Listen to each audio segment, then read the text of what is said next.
മാരകായുധങ്ങൾ ഉൾപ്പെടെ എടുത്തുകൊണ്ട് രംഗത്തിറങ്ങിയിരിക്കുകയാണ്. വെളുപ്പിന് 4 മണിക്ക് ഓട്ടോറിക്ഷയിൽ ഇടിച്ചിടുവാനും കൊലപ്പെടുത്തുവാനുള്ള പരിശ്രമം നടത്തിയത്. ഒരു പ്രതിയെയും വെറുതെ വിടാനോ നിയമത്തിൽ നിന്ന് രക്ഷപ്പെടാനോ അനുവദിക്കില്ല. ഞങ്ങൾ ഇക്കാര്യങ്ങൾക്ക് പരിഹാരമുണ്ടാക്കും. ഒരു മാഫിയയും തിരുവനന്തപുരം പട്ടണത്തിൽ വിളയാടാൻ അനുവദിക്കില്ല.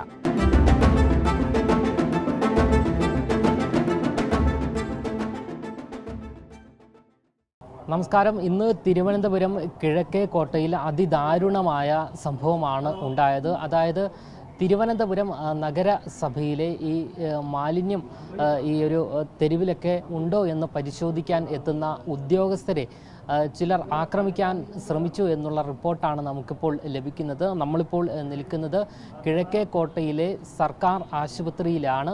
ഇന്ന് രാവിലെ ഏകദേശം ഒരു 4 മണി 4:30 ഈ കിഴക്കേക്കോട്ടയിൽ ഈ മാലിന്യങ്ങളുണ്ടോ എന്ന് പരിശോധിക്കാൻ വരുന്ന 2 ഉദ്യോഗസ്ഥരെ മാലിന്യം നിക്ഷേപിക്കാൻ എത്തിയവർ വണ്ടി ഇടിച്ച് പരിക്കേൽപ്പിക്കാൻ ശ്രമിച്ചിരിക്കുന്നു. ഇപ്പോൾ ആ 2 ഉദ്യോഗസ്ഥർ നിലവിലിപ്പോൾ ഈ ആശുപത്രിയിലാണ്. അവർക്ക് പരിക്കേറ്റിരിക്കുന്നു എന്നാണ് നമുക്ക് മനസ്സിലാക്കാൻ സാധിക്കുന്നത്. മേയർ VV രാജേഷ് അടക്കം അല്പസമയത്തിനടക്കം ഈ ഉദ്യോഗസ്ഥരെ കാണുവാൻ വേണ്ടി സന്ദർശിക്കുവാൻ വേണ്ടി എത്തുമെന്നാണ് നമുക്ക് മനസ്സിലാക്കാൻ സാധിക്കുന്നത്. നിലവിൽ ഈ ഉദ്യോഗസ്ഥരെ ഇടിച്ച് പരിക്കേൽപ്പിക്കാൻ ശ്രമിച്ചവർക്കെതിരെ പോലീസ് കേസെടുത്തിരിക്കുന്നു എന്നാണ് നമുക്ക് നിലവിലിപ്പോൾ മനസ്സിലാക്കാൻ സാധിക്കുന്നത്. എന്തായാലും ഇതിനു മുൻപും സമാനമായ രീതിയിൽ ഈ മാലിന്യം നിക്ഷേപിക്കാൻ വന്നവർ ഈ പരിശോധനയ്ക്കെത്തുന്ന നഗരസഭാ ഉദ്യോഗസ്ഥരെ ആക്രമിച്ചു എന്നുള്ള ഏറെ നിർണായകമായ റിപ്പോർട്ടും നമുക്ക് നിലവിലിപ്പോൾ ലഭിക്കുന്നുണ്ട്. അതേസമയം ഈ ആക്രമിക്കാൻ വന്ന സംഘം ഉപയോഗിച്ച വാഹനത്തിൻ്റെ നമ്പർ പ്ലേറ്റ് ഫേക്കാണ് എന്നുള്ള റിപ്പോർട്ടുകൾ നമുക്കിപ്പോൾ ലഭിക്കുന്നു. എന്തായാലും നിലവിലിപ്പോൾ കിഴക്കേക്കോട്ടയിലെ പോലീസ് ഉദ്യോഗസ്ഥർ നിലവിലിപ്പോൾ ഈ ഉദ്യോഗസ്ഥരുടെ നഗരസഭാ ഉദ്യോഗസ്ഥരുടെ മൊഴി രേഖപ്പെടുത്തുകയാണ്.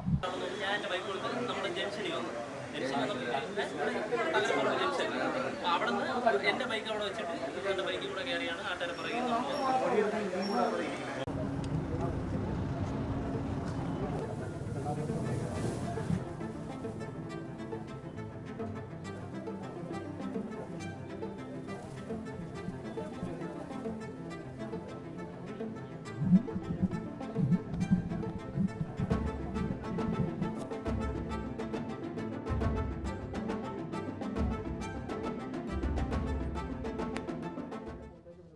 ഈ ഭരണസമിതി അധികാരത്തിൽ വന്നതിന് ശേഷം നിലവിലുള്ള സിസ്റ്റം അനുസരിച്ച് വളരെ ഭംഗിയായിട്ട് മാലിന്യ സംസ്കരണം നടത്തി വരികയായിരുന്നു. ഈ സിസ്റ്റത്തിൽ പോരായ്മയുണ്ടോ ഞങ്ങൾ തുടക്കത്തിൽ തന്നെ പറഞ്ഞു. അതിന് സെൻട്രലൈസ്ഡ് മാലിന്യ പ്ലാന്റ് കൊണ്ടുവരുന്നതിനുള്ള ചർച്ചകളും വളരെ ദ്രുതഗതിയിൽ പുരോഗമിക്കുകയാണ്. വളരെ നന്നായിട്ട് നിലവിലുള്ള സിസ്റ്റത്തിൽ ചെയ്യാൻ പറ്റുന്നത്രത്തോളം ആത്മാർത്ഥമായിട്ട് ജീവനക്കാരും ഹെൽത്ത് സ്റ്റാൻഡിംഗ് കമ്മിറ്റി ചെയർമാൻ ഉൾപ്പെടെയുള്ളവർ നേരിട്ട് തന്നെ നേതൃത്വം കൊടുത്ത് മാലിന്യ സംസ്കരണം നടത്തി വരികയായിരുന്നു. ഈ സാഹചര്യത്തിൽ ഭരണസമിതിക്കെതിരെ മറ്റൊരു കുറ്റവും കണ്ടുപിടിക്കാൻ സാധിക്കാത്തത് കൊണ്ട് തന്നെ ചില മാലിന്യ മാഫിയകളെ ചിലർ പിന്തുണ കൊടുക്കുന്നുണ്ട്. മാലിന്യ മാഫിയകളെ രംഗത്തിറക്കിയിട്ട് നമുക്കറിയാം, മുൻകാലങ്ങളിൽ അനധികൃതമായി മാലിന്യം ശേഖരിക്കുന്ന, വലിയ പണം വാങ്ങിക്കൊണ്ട് ആശുപത്രികളിൽ നിന്നും അതോടൊപ്പം തന്നെ ഹോട്ടലുകളിൽ നിന്നും മാലിന്യം ശേഖരിക്കുന്ന ചില സംഘങ്ങൾ തിരുവനന്തപുരം നഗരത്തിൽ സജീവമായിരുന്നു. വളരെ ശക്തമായ ഇടപെടലോടെ ഭരണസമിതിക്ക് നേതൃത്വം കൊടുക്കുന്നവർ തന്നെ നേരിട്ട് രംഗത്തിറങ്ങി ഇടപെടലോടെ ഈ മാഫിയകളെയൊക്കെ തന്നെ തൽക്കാലം ഒന്ന് അടക്കി നിർത്താൻ സാധിച്ചെങ്കിലും ഇവ വീണ്ടും മാരകായുധങ്ങൾ ഉൾപ്പെടെ എടുത്തുകൊണ്ട് രംഗത്തിറങ്ങിയിരിക്കുകയാണ്. ഇന്നലെ കോർപ്പറേഷൻ ജീവനക്കാർ എല്ലാ ദിവസവും നിൽക്കുന്നത് പോലെ ഈ പ്രദേശങ്ങളിൽ സ്ക്വാഡ് ഉണ്ടായിരുന്നു.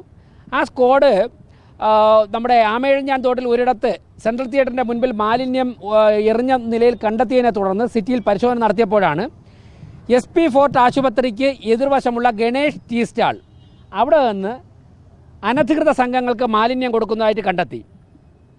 കോർപ്പറേഷൻ്റെ സമ്മതത്തോടെ, കോർപ്പറേഷൻ്റെ ലൈസൻസോടെ മാലിന്യം കൊണ്ടുപോയി ശാസ്ത്രീയമായി സംസ്കരിക്കുന്ന നിലവിലുള്ള ചില സംഘങ്ങളുണ്ട്, ചില സിസ്റ്റമുണ്ട്. അതിൽ പെടാത്ത അനധികൃത സംഘങ്ങൾക്ക് കൊടുക്കുന്നതായിട്ട് കണ്ടെത്തി. അവരെ തടയാൻ വേണ്ടി ശ്രമിച്ചപ്പോഴാണ് കോർപ്പറേഷൻ ജീവനക്കാരനായിട്ടുള്ള സുരേഷിനെ ഉൾപ്പെടെ വെളുപ്പിന് 4 മണിക്ക് ഓട്ടോറിക്ഷയിൽ ഇടിച്ചിടുവാനും കൊലപ്പെടുത്തുവാനുള്ള പരിശ്രമം നടത്തിയത്. സമാനമായിട്ട് 2025 സംഭവമുണ്ടായി. അതിൽ ഒരു ജീവനക്കാരൻ്റെ തലയ്ക്ക് വടിവാൾ ഉപയോഗിച്ച് വെട്ടിയിരുന്നു. അദ്ദേഹത്തിന് അന്ന് പരിക്കേറ്റിരുന്നു. ഒരു 2 ആഴ്ച മുമ്പ് ആണ് ആക്കുളം ഭാഗത്ത് ഒരു ലോറിയിൽ പൗൾട്രി ഫാമിൽ നിന്നുള്ള വേസ്റ്റ് കൊണ്ടുവന്ന് തള്ളാൻ പോയത് അവിടുത്തെ കൗൺസിലർ ഉൾപ്പെടെയുള്ളവർ തടയുകയും കടകംപള്ളി വാർഡ് കൗൺസിലർ ഉൾപ്പെടെയുള്ളവർ കണ്ടുപിടിക്കുകയും ഞങ്ങളൊക്കെ നേരിട്ടെത്തി ആ ലോറി കസ്റ്റഡിയിലെടുത്തിട്ടുണ്ട്. ലോറി നിയമ നടപടികൾ വിധേയമാക്കി ഇപ്പോൾ കോർപ്പറേഷൻ പ്രിമിസസിലുണ്ട്. ഒരാഴ്ച മുമ്പ് ഒരു ഓട്ടോറിക്ഷയെ മാലിന്യവുമായി വന്ന ഒരു ഓട്ടോറിക്ഷയെ 2 വനിതാ ജീവനക്കാർ ഉൾപ്പെടെയുള്ളവർ അതിനെ കസ്റ്റഡിയിലെടുത്ത് ഞങ്ങളുടെ ഗ്യാരേജിൽ കൊണ്ടുപോയിട്ട് നോക്കിയപ്പോഴേക്കും ആ ഓട്ടോറിക്ഷയ്ക്കകത്ത് വടിവാളും അതുപോലെ തന്നെ കമ്പിപ്പാരയും ഒക്കെ ഉണ്ട്.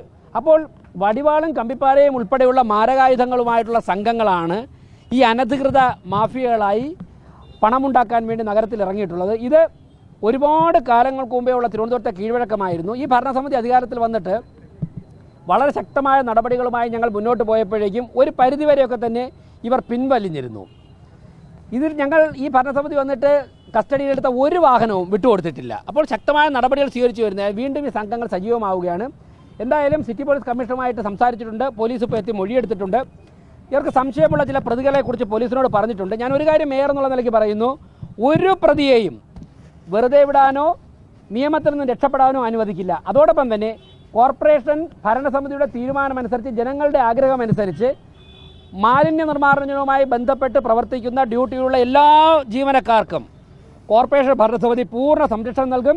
ഇതിപ്പോൾ അക്രമത്തിൽ പരിക്കേറ്റ സുരേഷിന് ഏതൊക്കെ തരത്തിലാണോ നിയമപരമായി സാമ്പത്തിക സഹായം ഉൾപ്പെടെ ധനസഹായം ഉൾപ്പെടെ കോർപ്പറേഷൻ ചെയ്യാൻ സാധിക്കുന്നത് എന്ന് പരിശോധിച്ചിട്ട് കൗൺസിലിൽ ആവശ്യമാണെങ്കിൽ ചർച്ച ചെയ്ത് കൗൺസിൽ പാസ്സാക്കി സംസ്ഥാന സർക്കാരിൻ്റെ പെർമിഷൻ വാങ്ങണമെങ്കിൽ അതും വാങ്ങി ഞങ്ങളത് ചെയ്യും. കോർപ്പറേഷൻ സെക്രട്ടറിയോട് അതിൻ്റെ നിയമ നടപടികൾ ഒരു ഭാഗത്ത് മുന്നോട്ട് പോകുമ്പോൾ തന്നെ ജീവനക്കാരെ 100% സംരക്ഷിക്കുവാനുള്ള എത്ര പണം ചിലവാക്കിയാലും സംരക്ഷിക്കുവാനുള്ള തീരുമാനവും കോർപ്പറേഷൻ കൗൺസിൽ എടുക്കുന്നുണ്ട്. അത് സെക്രട്ടറിയോട് അക്കാര്യങ്ങൾ അന്വേഷിക്കാൻ പറഞ്ഞിട്ടുണ്ട്. ഈ മാലിന്യവും കൊണ്ടുപോയവരുടെ പേരുകളൊക്കെ ചർച്ചയ്ക്ക് വന്നിട്ടുണ്ട്. എനിക്ക് കിട്ടുന്ന വിവരം ഒരാളിനെന്തോ അറസ്റ്റ് ചെയ്യുന്നതെന്നോ അയാളെ ട്രേസ് ചെയ്യുന്നു. അതെ. ഇത് വേറെ ഒരു ജോലിയും ചെയ്യാതെ അനധികൃതമായി മാലിന്യം ശേഖരിച്ച് ജീവിച്ചു പോരുന്ന ഒരു മാഫിയ സംഘം തിരുവനന്തപുരത്തുണ്ട്. അവർ പകലൊന്നും ഒരു ജോലിക്കും പോവില്ല. വെളുപ്പിന് ഒരു 2, 3, 4 മണിക്കൂർ മാത്രം ജോലി ചെയ്തിട്ട് ലക്ഷക്കണക്കിന് രൂപ മാസം സമ്പാദിക്കുകയും പിന്നീടുള്ള സമയമൊക്കെ തന്നെ തിരുവനന്തപുരം സിറ്റിയിൽ ഗുണ്ടാ പ്രവർത്തനത്തിൽ ഇറങ്ങുകയും ചെയ്യും. ഈ മാഫിയകളെ അമർച്ച ചെയ്യുക എന്നുള്ളത് കൂടി കോർപ്പറേഷൻ ഭരണസമിതിയുടെ ഉത്തരവാദിത്തമാണ്.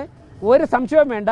ഇതിനെ ഒരു തുടക്കമായി എടുത്തുകൊണ്ട് ആവശ്യമാണെങ്കിൽ ഭരണസമിതിക്ക് നേതൃത്വം കൊടുക്കുന്നവർ തന്നെ രംഗത്തിറങ്ങിക്കൊണ്ട് പോലീസുമായി സഹകരിച്ചുകൊണ്ട് ഞങ്ങൾ ഇക്കാര്യങ്ങൾക്ക് പരിഹാരമുണ്ടാക്കും. ഒരു മാഫിയയും തിരുവനന്തപുരം പട്ടണത്തിൽ വിളയാടാൻ അനുവദിക്കില്ല. പോലീസിൻ്റെ അന്വേഷണം വരട്ടെ. പോലീസിൻ്റെ അന്വേഷണം മുന്നോട്ട് പോവുകയാണ്. ആ അന്വേഷണം വരുന്ന ഘട്ടത്തിൽ അതുമായി സംസാരിച്ചതിന് ശേഷം ഞാൻ കൂടുതൽ മറുപടി പറയാം. എന്തായാലും ഈ ഒരു വിഷയവുമായി ബന്ധപ്പെട്ട് മേയർ മാധ്യമങ്ങളോട് വ്യക്തമാക്കിയിരിക്കുന്നത് ഈ കിഴക്കേക്കോട്ടയിലും പരിസരത്തുമുള്ള ചില ഹോട്ടലുകളിൽ നിന്നും ഉൾപ്പെടെയുള്ള മാലിന്യങ്ങളാണ് ഇത്തരത്തിൽ അതായത് ഈ ആക്രമിച്ചയാൾ വന്ന് നിക്ഷേപിക്കാൻ ശ്രമിച്ചത്. ഇതിനെ ചോദ്യം ചെയ്തതിനെ തുടർന്നായിരുന്നു ഈ നഗരസഭയുടെ 2 ഉദ്യോഗസ്ഥരെ ആക്രമിക്കാൻ ശ്രമിച്ചത്, വണ്ടി ഇടിച്ച് കൊലപ്പെടുത്താൻ ശ്രമിച്ചിരിക്കുന്നത് എന്നാണ് മേയർ നിലവിലിപ്പോൾ വ്യക്തമാക്കിയിരിക്കുന്നത്. എന്തായാലും കർശന നടപടി തന്നെ ഇവർക്കെതിരെ സ്വീകരിക്കുമെന്നുള്ള നിലപാടാണ് മേയർ നിലവിലിപ്പോൾ വ്യക്തമാക്കിയിരിക്കുന്നത്. അതേസമയം പോലീസിൻ്റെ ഭാഗത്തു നിന്നുള്ള എല്ലാ നടപടികളും നിലവിലിപ്പോൾ പുരോഗമിച്ചുകൊണ്ടിരിക്കുകയാണ്. ക്യാമറമാൻ ആഷിക്കിനൊപ്പം അമൽ രുദ്ര, മറുനാടൻ മലയാളി, തിരുവനന്തപുരം.